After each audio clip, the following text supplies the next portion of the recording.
Sebagaimana Rasul Muhammad SAW bersabda dibukukan Imam Muslim dan Anas bin Malik radhiyallahu an,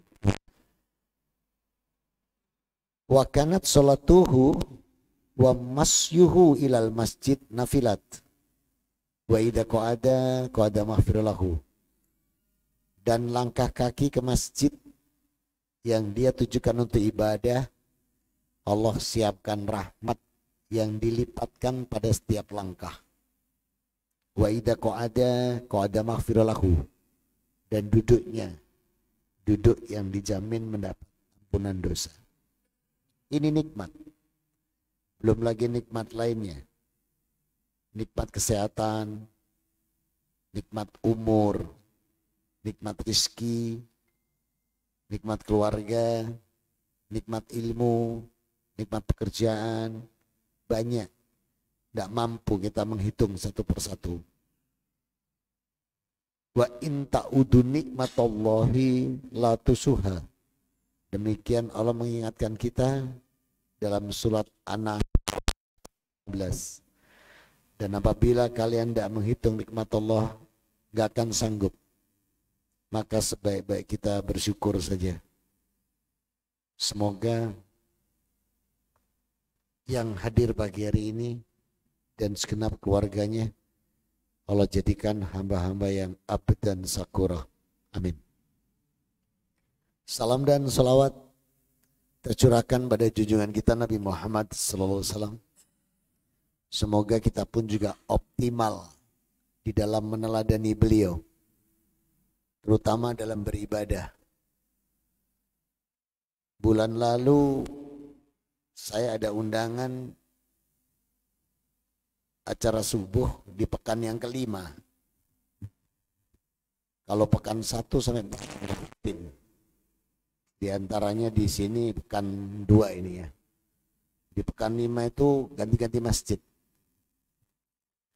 Pada hari itu saya tertegun dengan 2 orang yang datang terlambat. Masjidnya pintunya 3. Pintu timur 1, pintu utara 1, pintu selatan 1. Ketika saya muqaddimah seperti ini, ada yang masuk dari selatan, ada yang masuk dari utara. Kemudian mereka sholat sendiri-sendiri karena terlambat. Kebetulan dua-duanya ini 3 rakaat. 3 rakaat. Ya ini juga 3 rakaat.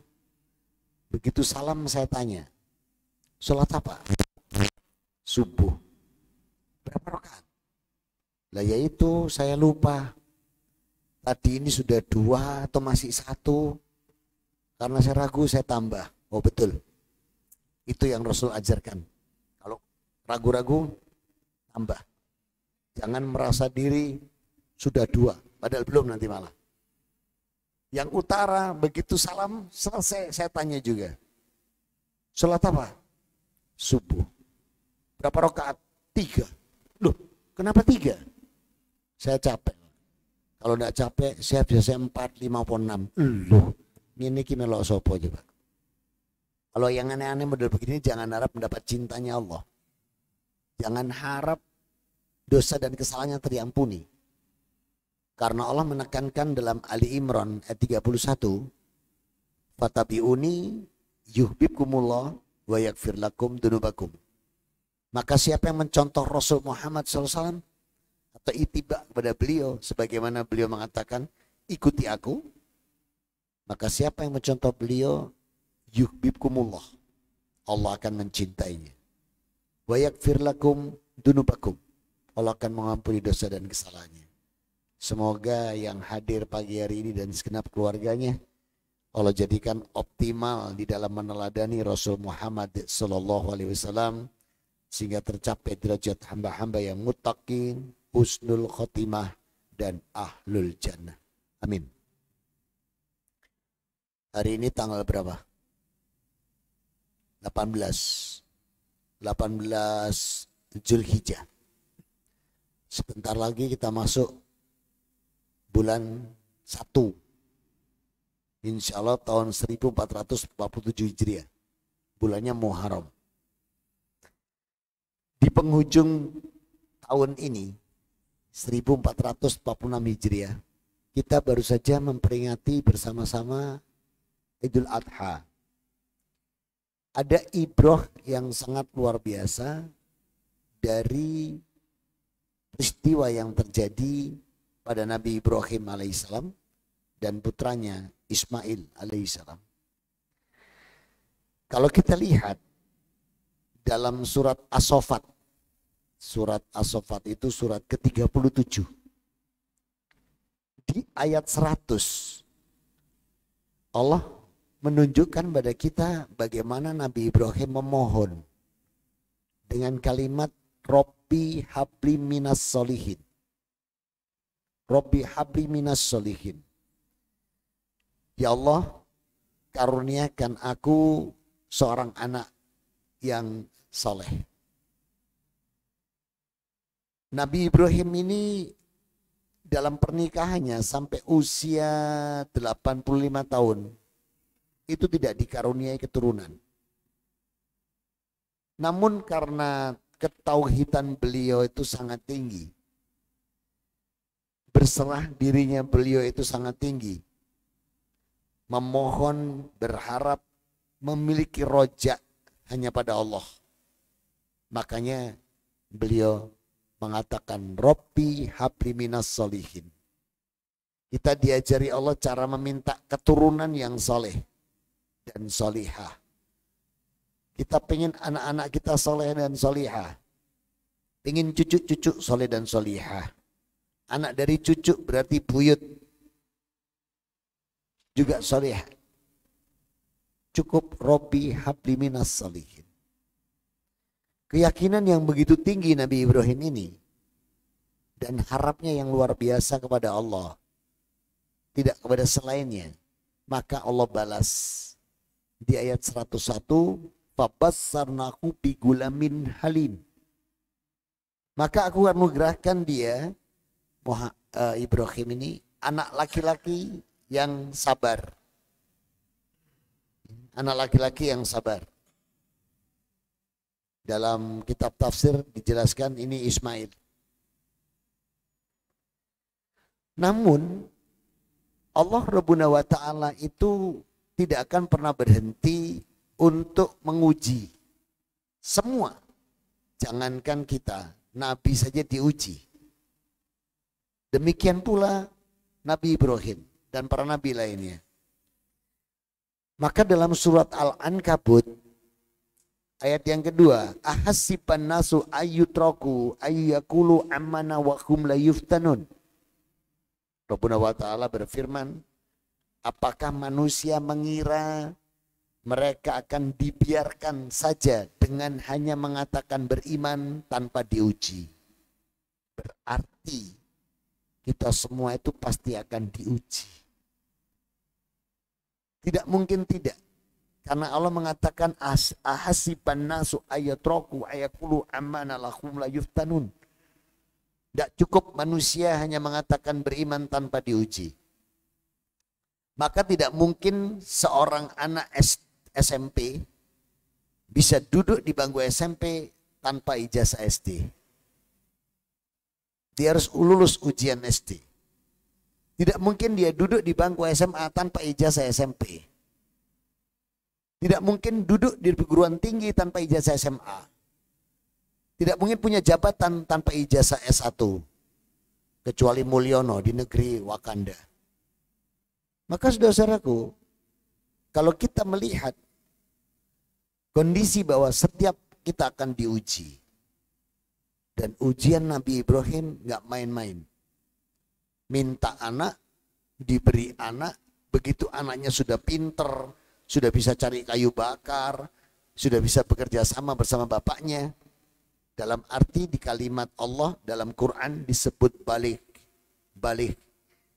Maka ayat yang ke-102 di surat yang sama, surat As-Saffat, Rabbuna wa ta'ala menguji Nabi Ibrahim. Falamma balago ma'ahu sa'ya qala ya bunayya inni ara fil manami anni ahdabuka fandur ma'batara qala ya abatif'al madukmar satajiduni insyaallahu minas sabirin. Maka ketika Ismail berusia balik, maka Nabi Ibrahim diberi wahyu melalui mimpinya untuk menyembelih anaknya. Tapi Nabi Ibrahim ini tidak egois. Tidak serta-merta langsung anaknya dipenggal itu enggak. Anaknya diajak omong. Ya bunaya, ini arofil manami. Ani ahdabuka fatangdu madatara. Anakku, aku diperintahkan Allah itu menyembelihmu. Gimana pendapatmu? Jawabannya keren loh. Ya abatif al matukmar satajiduni insyaallah minas sabirin. Lakukan bapakku. Kenapa Nabi Ibrahim? Kenapa Nabi Ismail? Karena Allah tahu Nabi Ibrahim sanggup, Ismail sanggup. Maka di sini pelajaran yang bisa kita ambil bahwa ujian itu nggak akan mungkin melebihi batas kemampuan. Bayangkan kalau ujian menyembelih anak ini diberikan ke warga bumi Marina Emas. Fulan, sembelih anakmu. Terus bapaknya ngomong sama anaknya, nah kamu disembelih, gimana pendapat? Anaknya jawab gini, ya apa nek bapak yang tak beleh? Wis tua, saya masih muda ini Pak, masih panjang langkah. Maka nggak akan sanggup.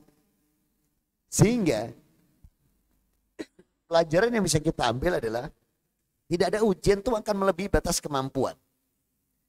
Ujian dan musibah itu ada dua. Kesenangan dan kesedihan. Musibah kesenangan ada. Naik pangkat, naik jabatan, itu musibah sebetulnya. Cuman bagi orang Islam, itu nggak ada musibah, yang ada ujian. Ujian menyenangkan, naik pangkat, naik jabatan, gaji ke-13 turun, bonus, rewards, itu ujian yang menyenangkan. Tapi begitu ujian yang menyedihkan, ngelukru.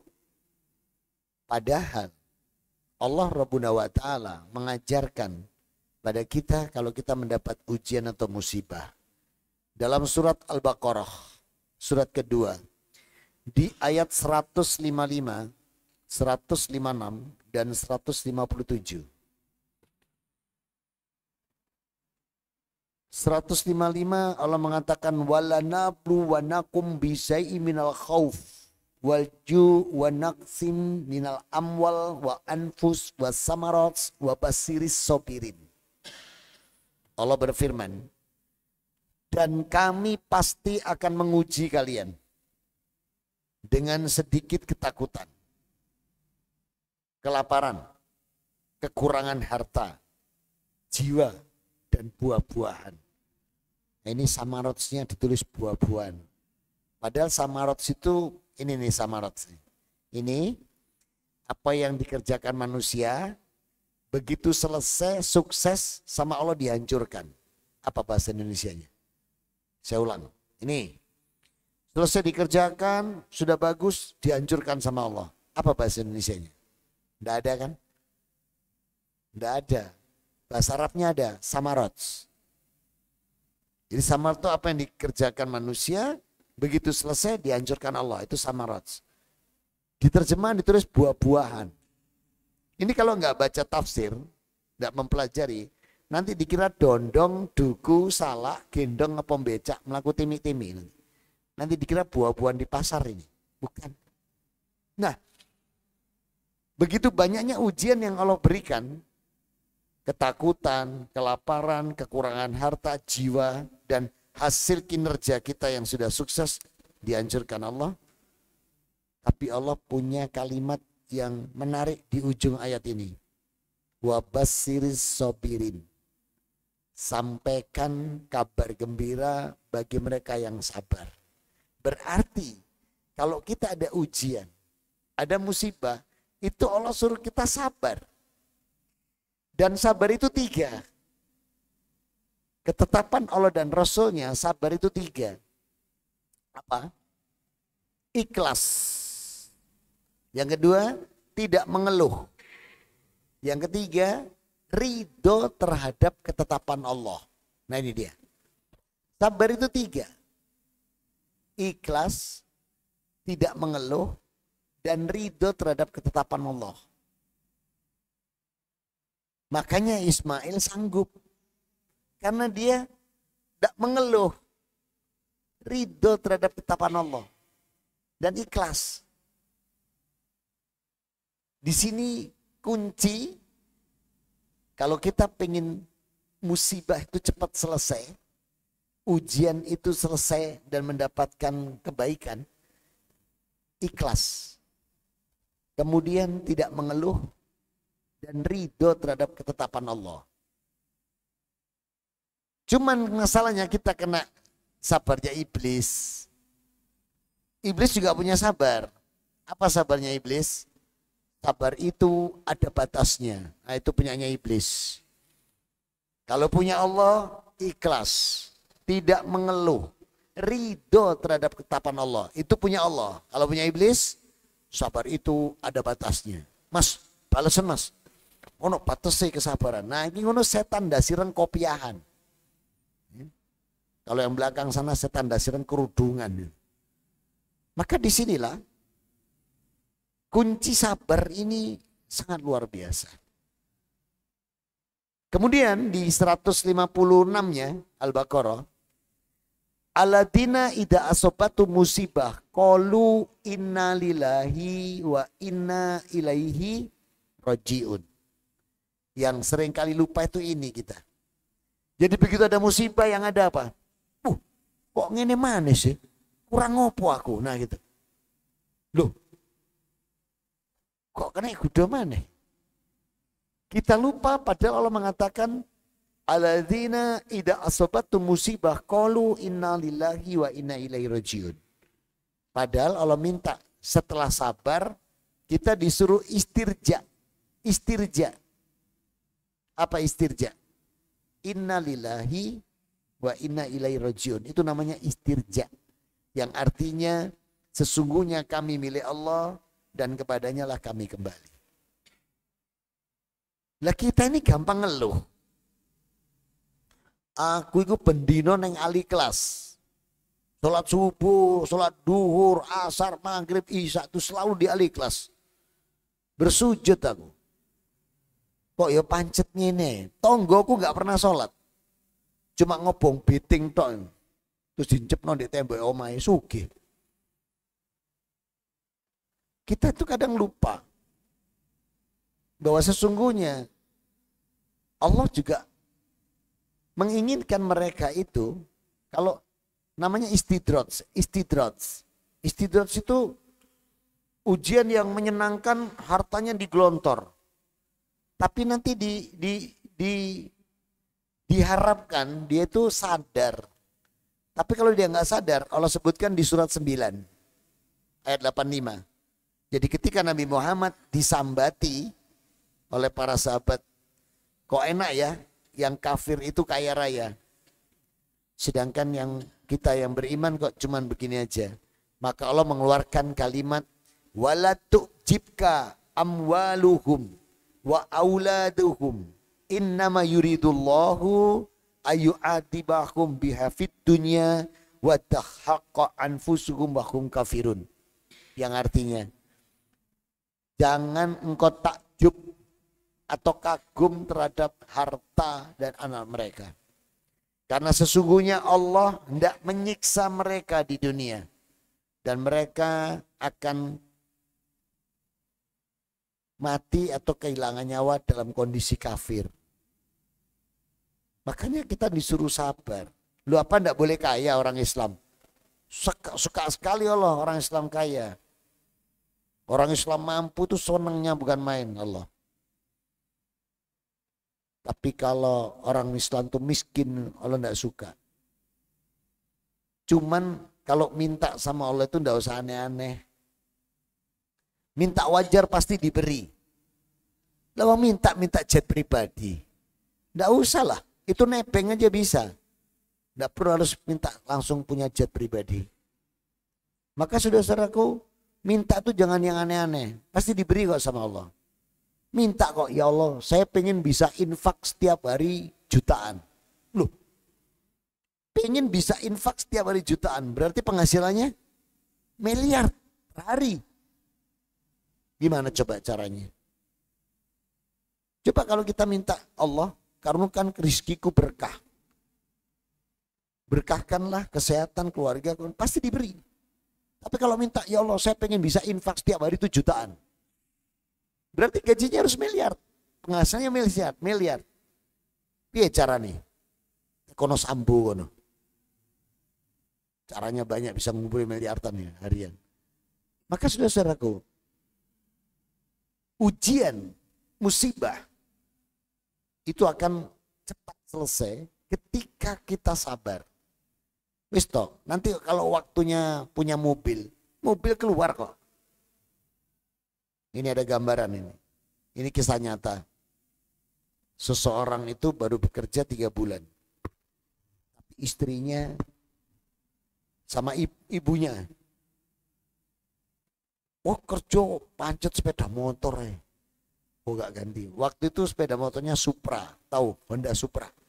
Ya. Berarti tahun segitu ya. Naik Honda Supra. Tapi karena dibengkerengi terus. Kok gak ada kemajuan. Akhirnya dia menghadap pimpinan perusahaan. Minta 1 lembar kertas. Disposisi pernyataan bahwa dia bekerja di perusahaan tersebut. Distempel. Dibawa ke bagian keuangan. Dibawa bagian keuangan minta dikeluarkan slip gaji. Dikeluarkan slip gaji. 2 kertas ini dibawa ke dealer. Keluar enggak Avanza? Keluar. Padahal belum waktunya. Dalam surat 65 di ayat yang ke-7 Rabbuna wa ta'ala mengingatkan kita begini. Li yunfik du sa'atin min sa'ati wa man qudira alai rizquh fal yunfik mimma ataqullah la yukallifu illa ma ataha saja'alahu ba'da usri yusra. Yang artinya, hendaklah orang yang mempunyai keleluasaan itu sesuai dengan kemampuan. Hendaknya orang membelanjakan itu seperti aku berikan rizki padanya. Aku tidak membebani. Tapi nanti ketika kamu sudah sabar, dalam kesepitan baru aku lapangkan. Loh, dikasih waktu sama Allah. Suruh sabar. Ini ke susu. Langsung ganti Avanza. Apa yang terjadi? Orang tuanya naik. Mertuanya naik, istrinya naik, minta jalan-jalan Surabaya. Keliling Pak, lihat lampu, malam-malam, senangnya bukan main. Semua lihat pemandangan, wah naik dulu bensin nih. Yang biasa udah seputar 3 liter seminggu ya. Ini muter ndak pulangnya bensinnya. Nah, belum mampu, susah. Gak ada kebahagiaan. Tapi ketika kita mau sabar, dan sabar tidak ikhlas, tidak mengeluh, ridho terhadap ketetapan Allah, dimudahkan malah semua urusan sama Allah. Nah disinilah ketika seseorang mendapat ujian atau musibah itu, Kunci pertama sabar. Kunci kedua istirja. Wa ufawidu amri ilallah. Kembalikan ini pada Allah urusan ini. Itu yang Allah inginkan. Nah kita langsung ke kiai, ke ustadz, ke ulama. Kadang ngomong panjang, saya punya masalah tuh, wow, jawabannya kiai ini, masalah saya lebih nemen. Nggak cekek gitu. Ada yang ke habaib, kemarin ada yang tanya lagi, lucu lagi tanyanya. Ustadz apa bedanya habaib sama kiai? Apa bedanya? Kalau habaib itu, habaib ya, aturannya habaib itu menurut garis nazab. Itu habaib. Kalau kiai itu tergantung garis nasib. Nah, cuman beda A sama B aja, ya. Jadi kalau habaib itu aturannya garis nazab, kalau kiai garis nasib, ya. Jadi kiai nasib juga itu. Maka saudara-saudaraku, disinilah ketika kita ada apa-apa, Allah dulu. Allah yang nyuruh kok serahkan padaku. Nah, orang yang mau sabar, kemudian dia tadi istirja. Itu nanti yang punya mobil tadi, itu setiap akhir bulan Pak, balapan antara telepon, bonus, reward kantor sama tagihan. Halo Bapak, mobilnya sudah dibayar angsurannya, mobil sementara bonusnya belum keluar, rewardnya belum keluar, gaji, nggak akan ada ketenangan. Tapi Allah bilang apa tadi? La yukalul ila ma'ataha saja'alahu ba'da usri yusro. Aku nggak membebani kalian. Nanti loh setelah tak sempitkan, lapangan tak siapkan. Cuman manusia ini repot Pak. Giliran dapat Avanza, ngelirik Innova. Nanti dapat Innova, waktunya ngelirik Alphard. Gitu. Itulah manusia. Kapan dia tidak mengeluh? Kapan dia ridho terhadap kepada Allah? Padahal ketika kita sabar, kemudian kita tadi istirja, maka orang yang seperti itu, lihat janji Allah. Ulaika alaihim salawatum min rabbihim wa rahmah wa ulaika humul muhtadun. Al-Baqarah 157-nya. Tadi kan 155, 156, 157.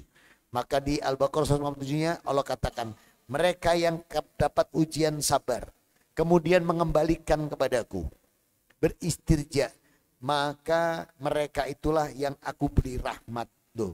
Diberi rahmat sama Allah, diberi keberkahan. Dosanya diampuni lagi. Diangkat derajatnya lagi, Masya Allah. Ulaika alaihim salawatu min rabbihim wa rahmah wa ulaika humul muhtadun. Dan Rasul Muhammad SAW menegaskan pada kita semua, fa innal musibatul mu'min innahu khotoyau gusala fa itadaraja. Sesungguhnya musibah yang menimpa seorang muslim, Allah hendak membersihkan diri dari dosanya dan akan mengangkat derajatnya. Saya ulang, Rasul mengatakan, innal musibatul mu'min innahu khotoyau gusala fa ila darajat. Sesungguhnya musibah yang menimpa seorang muslim, itu Allah tidak membersihkan dosa dan kesalahannya. Dan akan mengangkat derajatnya. Mungkin di masa muda, kita berbuat sesuatu yang itu dosa. Tapi kita tidak punya ilmunya waktu itu. Menganggap itu sepele. Kita berbuat salah yang di sisi Allah itu sangat besar. Tapi kita tidak merasa karena tidak tahu ilmunya atau khilaf. Namun setelah dewasa, sholatnya bagus. Puasanya bagus, infak sedekahnya bagus. Allah ingin membersihkan yang kemarin yang ganjel dengan cara diberi ujian. Maka saudara-saudaraku, ketika Rasul menyampaikan hal ini di Masjid Nabawi, maka bertanyalah Abu Sa'id Al-Khudri radhiyallahu an, ya Rasulullah, man hada khairuhu minal akhiri musibah. Bagaimana musibah itu bisa berakhir dengan menyenangkan? Rasul mengatakan hada kuli arba. Ada 4 hal. Jadi kalau kita pengen ujian, musibah cepat selesai dan pindah menjadi rahmat, pegang 4 hal ini kata Rasul. Yang pertama, Rasul bacakan para sahabat Al-Baqarah 286. La yukallifu nafsan ila wus'aha. Tidak ada ujian melebihi batas kemampuan. Berarti kalau kita diuji itu kita harus sadar kita sanggup. Oh, aku dikasih ujian, saya sanggup menyelesaikan. Allah tahu saya sanggup dan saya sanggup menyelesaikan. Itu nomor satu. Bahwa tidak ada ujian melebihi batas kemampuan. Jangan terus putus asa, apalagi sampai mengakhiri hidup. Naudzubillah min dzalik. Astagfirullah. Padahal Allah janji orang yang tawakal itu wayarsuqhu min haitsu la yahtasib. Semua kebutuhannya dicukupi. Wa may yatawakkal 'alallah fahuwa hasbuh. Semua urusannya dan kebutuhannya dicukupi Allah, bahkan diberi rizki dari arah yang tidak disangka. Kenapa harus putus asa? Maka ingat, nomor satu kata Rasul, tidak ada ujian melalui batas kemampuan. Yang kedua, husnuzan minallah, berprasangka baik pada Allah. Bukankah Rasul mengatakan, fa innal musibatul mu'min innahu khotoyahu gusala. Sesungguhnya musibah yang menimpa seorang muslim, Allah tidak membersihkan dosa dan jiwa dan mengangkat derajat. Kenapa tidak husnuzan ke situ? Oh iya, saya mungkin punya dosa yang saya lupa atau saya nggak tahu. Terima kasih ya Allah, kau bersihkan. Mestinya begitu. Yang ketiga, muhasabah, introspeksi diri. Kenapa ini terjadi? Astagfirullah, ternyata saya kemarin harusnya mengeluarkan zakat, juga keluar-keluar. Astagfirullah, saya nggak pernah poso misalnya. Muhasabah. Yang keempat, wa'afirahu ilallah, menyerahkan urusan ini hanya kepada Allah.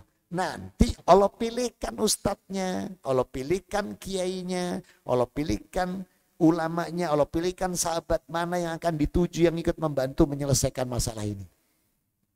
Dan janji Allah ini diletakkan di surat 9 At-Taubah di ayat ke-71. Surat 9 ayat 71. Betul. Wal mu'minuna wal mu'minatim ba'duhum awliya'i ba'd. Ya'muruna bil ma'ruf wa yanha'anil munkar wa yuqimuna shalah wa yutuna zakah wa yuti'una Allah wa rasulah sayarhamhumullah. Nah, ini janji Allah. Maka laki perempuan satu dengan yang lain Allah siapkan menjadi penolong satu dengan yang lainnya. Sama-sama menyeru yang ma'ruf, mencegah yang mungkar, menunaikan sholat, menunaikan zakat, dan taat pada Allah dan Rasulnya. Keduanya ini nanti, baik yang nolong maupun ditolong, semua dikaruniakan berkah dan rahmat.